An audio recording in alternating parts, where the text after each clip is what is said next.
Hey everybody, it's Chris McGinnis here, and it is now mid-September, and that means we are 6.5 weeks away from the big Halloween show at the Sherman Theater, October 30th, featuring Sweet Translucent Dreams performing the Rocky Horror Picture Show.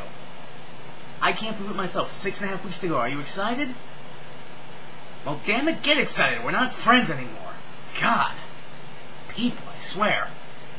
Anyway, since it seemed to be very well received when I did it last year, I thought, well, leading up to this year's performance, let's do it again. Some more live midnight showing training tips from yours truly, Chris McGinnis.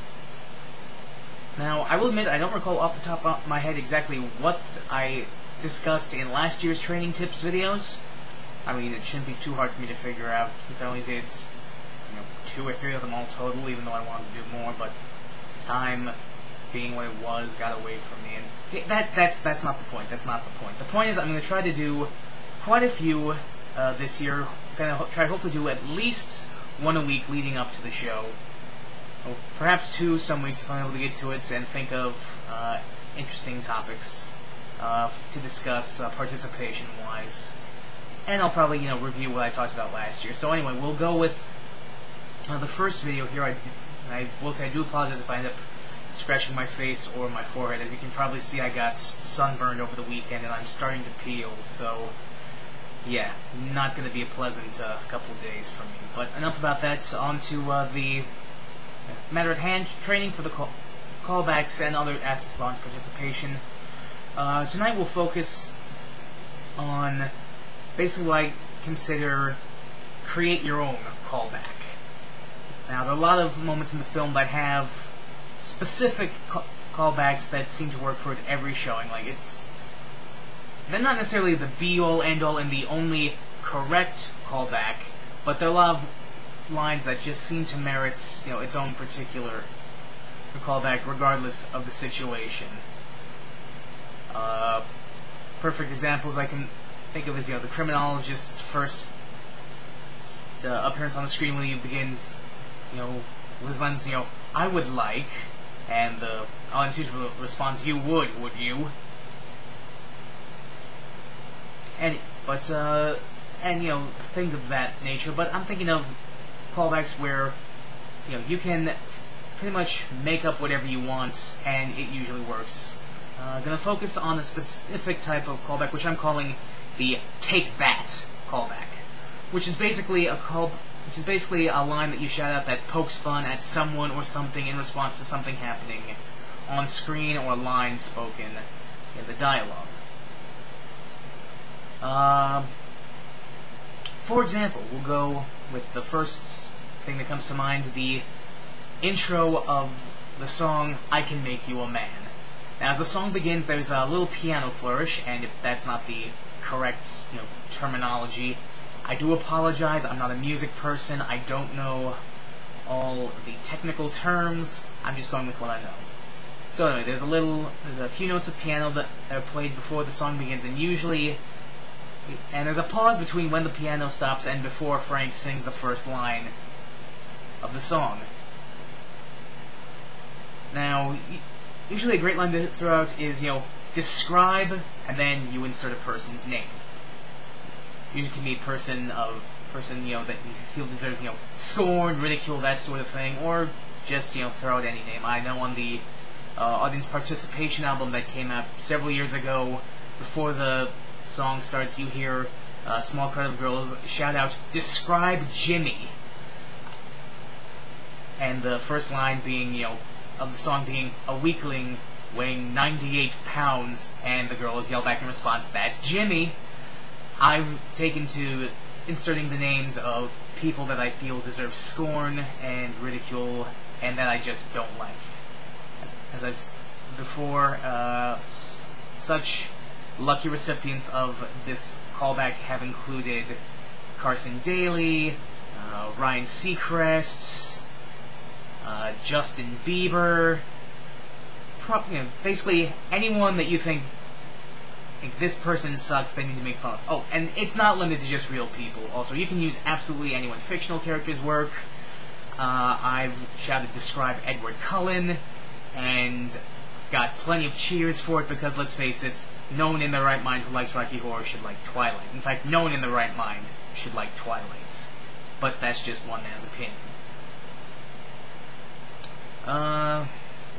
So there's that. Later on in the film, there's a scene where Frankenfurter successfully seduces Brad. And, trying to convince Brad, it's okay, he says, there's no crime in giving yourself over to pleasure.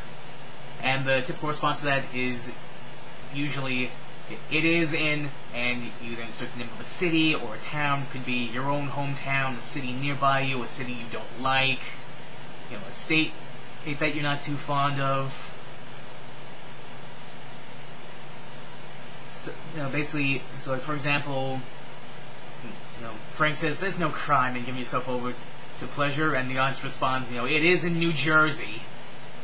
And, depending on where you are, it's, well, your mileage may vary as to how fun it is depending on where you are. Like I said, it depends on where you are. I mean, if you live in, say, Massachusetts, if you say, it is in Connecticut, or it is in Vermont, that might be funnier than, say, it is in New Jersey, or, if you live in Boston, you can name another city in Massachusetts. I don't know why I'm using Massachusetts for an example. It's the first state that popped into my head, but you get the picture. Frank says there's no crime in giving yourself over to pleasure. You reply, it is in, and then insert name of city or state here. Last one that I can think of, and we'll focus on at the moment, is at near the end of the movie, after the number I'm Going Home. Frank imagines there's a huge audience there, and they love it, and they give him a standing ovation. Magenta snaps him out of it by saying, how sentimental. Frank then looks around and sees a completely empty auditorium. At this point, I usually think the perfect response is, hey, it's a... and then insert the name of a musical act you hate, concert. For example, hey, it's a Justin Bieber concert. Hey, it's a Taylor Swift concert. Hey, it's a Kanye West concert. Basically, anyone you hate in the music industry and you think is untalented, or you just don't enjoy them, or for whatever reason, say it's a concert of theirs, and like I said, reaction will vary depending on audiences, but, if you think it's funny, then, damn it, go for it. And of course, another, great response for that one is one that's just funny in and of itself because it's a two-part joke. He looks around, sees an empty concert hall, and then you shout, hey, it's a Tiffany concert, and then sing a couple lines from I Think We're Alone Now. Get it? Because that was from Big Hit, and there's no one in the audience. Well, I think it's funny. Anyway, that will do it for this first training session. Thanks again for tuning in. Be on the lookout for more, maybe one coming up this weekend, or at very latest beginning of next week. And like I said, it's 6.5 weeks to the show. Buy tickets early and buy them often, because we've sold out the last few years. We're probably going to do so again. And let's face it, you don't want to miss it. You do not want to be one of the few out there who are not infected by the STDs, the sweet translucent dreams. We will come to the Sherman Theater in East Stroudsburg, Pennsylvania on October 30th. So until next time, this is Chris McGinnis saying, don't dream it, be it. Rehearse your lines often. That's a really, really crappy send-off line, but I don't feel like re-recording this, so I'll try to work on something better for next time. Bye.